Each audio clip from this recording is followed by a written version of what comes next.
Hey, good afternoon, people. This is Clay with Clay's AC and Auto Repair and Clay Motion here in Grand Rapids, Michigan. If this video is helpful, like it, send me nice comments, most of all, share and subscribe.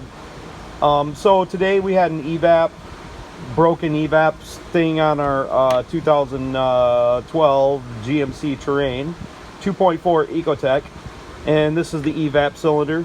The nipple that goes on here broke off, and it's similar to this one right here. It's actually the exact same thing, but it was broken in half. This side was broken out. I'm not sure what I did with it, but what we're going to do, it might be on the end of here. Yeah, see? There it is. It's broken. Anyways, so what we're going to do is we're going to take this nipple out and we're going to replace it. And if you guys watch a lot of my videos, you know that I believe if anybody else can fix it, I can. So what I did was I went to the old Junkaroo yard and I found this on a 2009 Chevy Malibu. It's the identical same part except for it's not broken. The problem is it's shoved into this tube. So I'm going to cut this off of here, shove it in there, then fix that, and that'll be that. So let me show you how I do that. So we're just going to take and make some marks in this, and we're going to try not to destroy our part that we need, and that's going to separate that apart. You actually could just cut the hose off of here if you wanted, if it's going to cut. So there's that. Let's split that out of there. Then we got our new part that we need. Now we're going to take our old one. This one's a little bit more critical because we actually need to use this elbow. We're going to mark the degrees, and we know that by looking at that runs parallel with this line. So we know that when we put that in there, it needs to be straight like that. So it fits on the elbow. It's designed to spin on there. That's why we can't just take this and connect it to that, because it's supposed to be able to spin on there. So we're going to do that.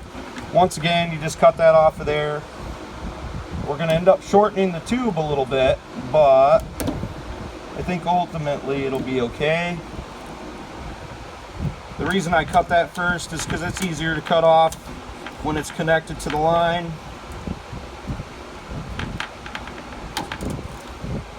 Now you may be able to press this in with your vise and use like a say your brake tool. I physically have the tool that actually does this, so you're gonna have to bear with me a little bit. It's gonna take a minute to put this together, but how this works is we're gonna stick this tube in here, and this is gonna hold this, and then we're gonna press this into there with the other part of the tool. So after several minutes of trying to figure this out, I figured out that I don't have the right die for this particular size line. Then I had to figure out what this stuff was for and how this was to hold it. But this is basically how you hold it. You should be able to just push it in there. Generally, this part would push inside here, and this is opened up on the inside of there like that. Your tube goes through, and whatever you're pushing in goes into this chamber right here to keep it square and straight. We don't have that particular size, but we're not going to let that bother us. So we're just going to keep on pushing, and it only moves a little bit at a time, but I think the point is that it's actually working. It appears we'll have a nice solid fit in there. We might have to reset our die if we don't get it up on there far enough, but it looks like it's pushing in there pretty good. So once you get that all the way pushed in there, just a bunch of cranks and pulls and everything, and you should be good to go. I know you probably don't have this machine at home, but you can think about using your if you have a brake line flaring tool, has something similar to this, you can use that in a vise to get this done, because I think this tool kit's like that I've got right here, it's probably about 120 bucks if I remember right. I don't use it very often, but it's nice on General Motors when they break. So hopefully this video was helpful. Please like, share, comment. Most of all, subscribe. Send me your nice posts and such, comments and all that. Remember, if anybody else can do it, you can do it too. This is Clay with Clay AC and Clay Motion here in Grand Rapids. Have a great afternoon.